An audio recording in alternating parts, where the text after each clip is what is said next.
Good morning বন্ধুরা, তোমরা সব কেমন আছো? আশা করি খুব ভালোই আছো।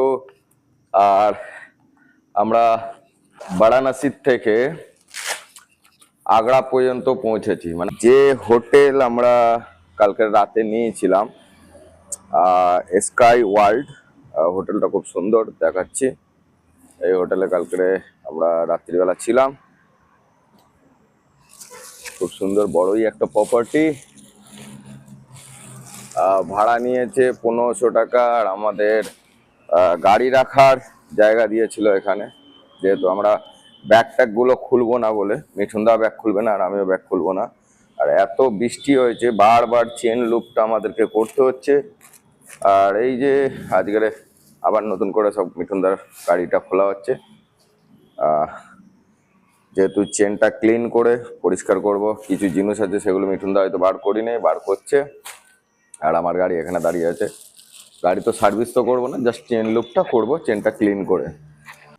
আমরা কলকাতার থেকে 1324 কিলোমিটার পর্যন্ত রাইড করেছি দুদিনে। এখন আমাদের কাজ হচ্ছে গাড়ির যে মালপত্রগুলোকে, কিছু কিছু জিনিস আছে যেমন আমাদের গেঞ্জি ফেঞ্জিগুলো সব নোংরা হয়ে গেছে, প্যান্ট ফ্যান নোংরা হয়ে গেছে বৃষ্টিতে ঘামেতে। তো ওইগুলোকে জাস্ট ব্যাগগুলোকে সব নামিয়ে কাজের জিনিসগুলো বার করে আবার ঠিকঠাক করে আনলোড করা, লোড করা। তো ওই চলছে এখন।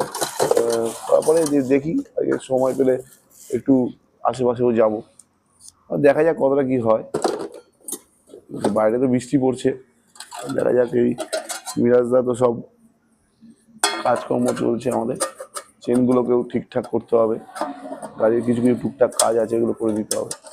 আর মিরাজদা যেহেতু নিজেই কাজ জানে, অসুবিধা নেই, আমাদের নিজেরা করে নেবো। আর ম্যাগি কালকে যেহেতু এটা রান্নার জিনিসের মধ্যে ছিল, তো আমরা কাল থেকে ম্যাগি করব। আর সকালবেলা চাটাগুলো খাবো, তার জন্য এগুলো বার করে রাখছি যাতে আমাদের কোনো রকম অসুবিধা না হয়।